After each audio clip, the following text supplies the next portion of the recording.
అసలు ఇజ్రాయెల్ మరియు ఇరాన్కి యుద్ధం రావడానికి గల కారణాలు ఈ వీడియోలో తెలుసుకుందాం. అంతకంటే ముందు ఈ వీడియోని లైక్ చేసి ఛానల్ని సబ్స్క్రైబ్ చేసుకోండి ఫ్రెండ్స్. రెండవ ప్రపంచ యుద్ధం ముందు నుంచి 1979 వరకు ఇరాన్ మరియు ఇజ్రాయెల్ మధ్య మంచి సంబంధాలు ఉండేవి. కానీ ఇరాన్లో జరిగినటువంటి ఇస్లామిక్ విప్లవం కారణంగా వీరి మధ్య శత్రుత్వం మొదలైంది. మొదట్లో ఇరాన్లో ప్రజాస్వామ్యబద్ధంగా ఎన్నికైనటువంటి ప్రభుత్వం ఉండేది.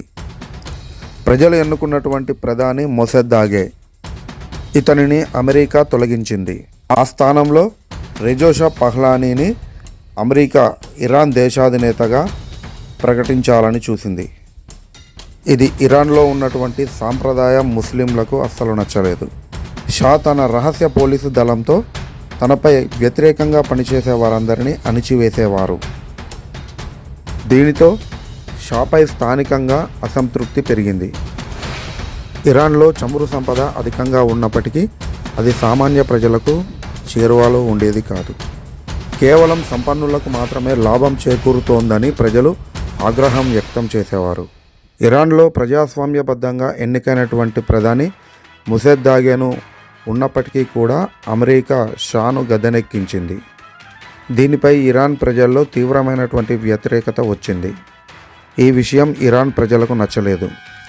అందుకే ఇరాన్ ప్రజలు పెద్ద ఎత్తున విప్లవం చేశారు. ఈ విప్లవంలో ప్రధాన నాయకుడు అయతొల్లా ఖమేనీ. ఇతడు షా విధానాలను వ్యతిరేకించినందుకు 1964లో ఇతనిని ఇరాన్ నుంచి బహిష్కరించడం జరిగింది.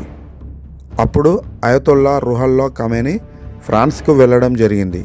అతడు ఫ్రాన్స్ నుంచి ఆడియో క్యాసెట్ల ద్వారా ప్రజలను ఉత్తేజపరిచే ప్రసంగాలను పంపేవారు. 1978లో దేశవ్యాప్తంగా భారీ నిరసనలు సమ్మెలు మొదలయ్యాయి. సైన్యం ప్రజలపై కాల్పులు జరిపిన ఉద్యమం ఆగలేదు. పరిస్థితి చేజారిపోవడంతో 1979 ఫిబ్రవరిలో ఖమేనీ ఇరాన్ చేరుకున్నాడు. అదే సంవత్సరం ఏప్రిల్లో జరిగిన రెఫరెండం ద్వారా ఇరాన్ అధికారికంగా ఇస్లామిక్ రిపబ్లిక్గా మారింది.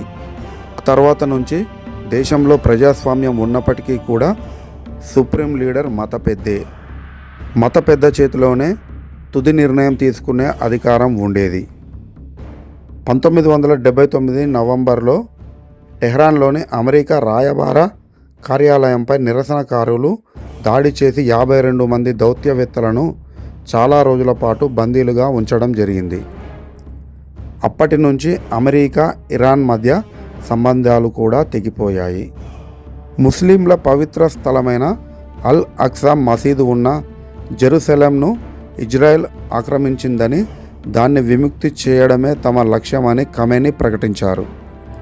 ఇజ్రాయెల్ ఒక అక్రమ దేశమని ఖమేనీ ప్రకటించేవాడు. దీంతో ఇజ్రాయెల్ మరియు ఇరాన్ల మధ్య సంబంధాలు తెగిపోయాయి. ఇజ్రాయెల్ని ఒక దేశంగా గుర్తించడానికి ఇరాన్ నిరాకరించింది.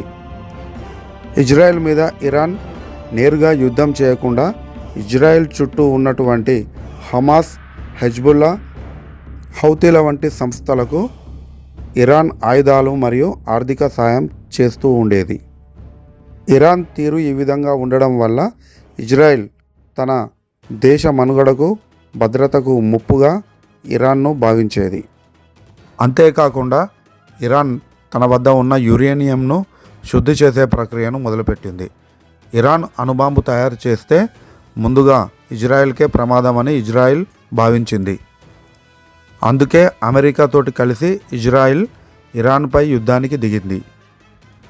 ఈ విధమైనటువంటి కారణాల వల్ల ఇజ్రాయెల్ మరియు ఇరాన్ల మధ్య యుద్ధానికి కారణం కావచ్చు. ఇంకా అమెరికా కూడా ఇరాన్కి వ్యతిరేకంగా ఉండి ఇజ్రాయెల్కి మద్దతు పలకడం వల్ల వీరి మధ్య యుద్ధానికి కారణం అయ్యింది. ఈ వీడియో మీకు నచ్చినట్లయితే లైక్ చేసి ఛానల్ని సబ్స్క్రైబ్ చేసుకోండి. Thank you for the watching.